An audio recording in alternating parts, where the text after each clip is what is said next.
네, 안녕하세요. 이번에는 문장 속 문장 분해하기를 살펴보겠습니다. 그러니까 문장 속 문장이라는 거는 이제 내부 문장입니다. 내부 문장은 큰 외부 문장이 있는데 가령 머리와 꼬리가 있고 중간에 필수 요소가 있었죠. 필수 요소가 있는데 필수 요소가 가령 문장의 형태로 나타나는 것을 우리가 지금 이 책에서는 내부 문장이라고 이야기하고 있습니다. 그럼 그 내부 문장이 필수 요소가 될 때 어떻게 중요한 의미를 좀 더 빠르게 파악하느냐, 그런 거를 공부해보는 시간입니다. 그러니까 하나의 완결된 문장을 구성하는 법을 배웠는데, 실제 이제 문장이라는 거는 복잡하기 때문에 이제 문장 속에 문장도 있고 그런 식이 되겠죠.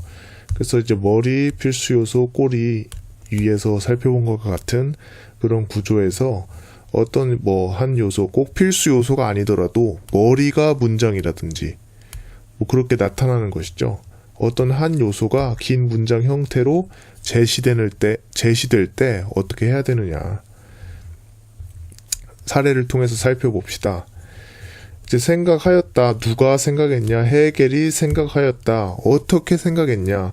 그럼 그 어떻게가 필수 요소가 됩니다. 근데 필수 요소가 이제 길게 나타났죠. 그래서 이거를 문장 형태로 생각해 볼 수가 있습니다.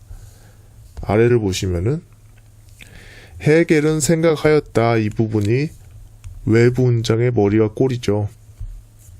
이 부분은 외부 문장이 되겠고, 이 부분은 필수 요소가 됨과 동시에 내부 문장이 되겠습니다. 내부다.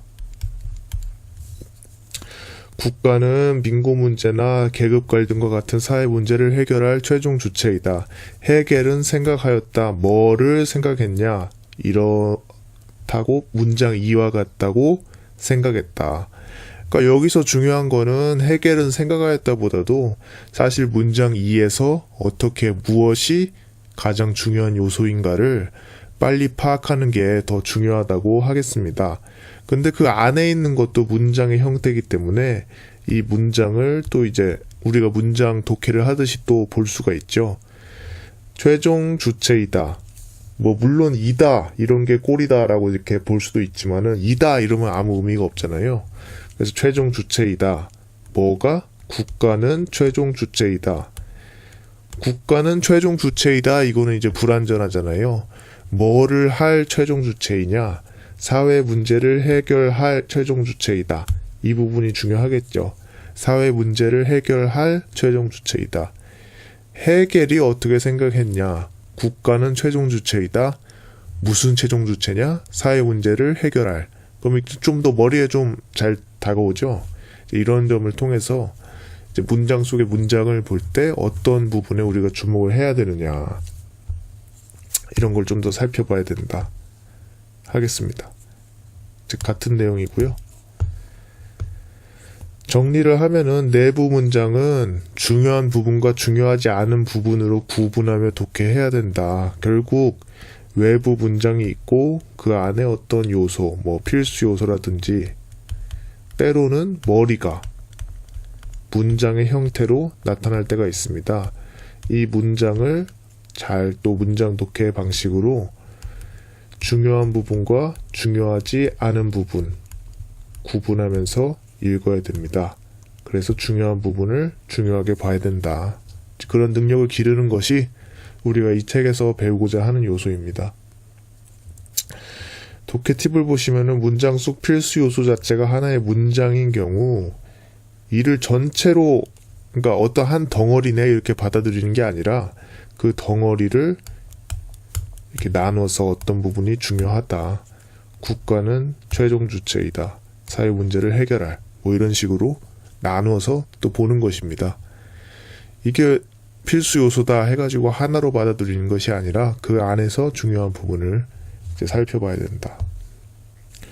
예제를 보시면은 내부 문장의 머리와 꼬리로 가장 적절한 것은,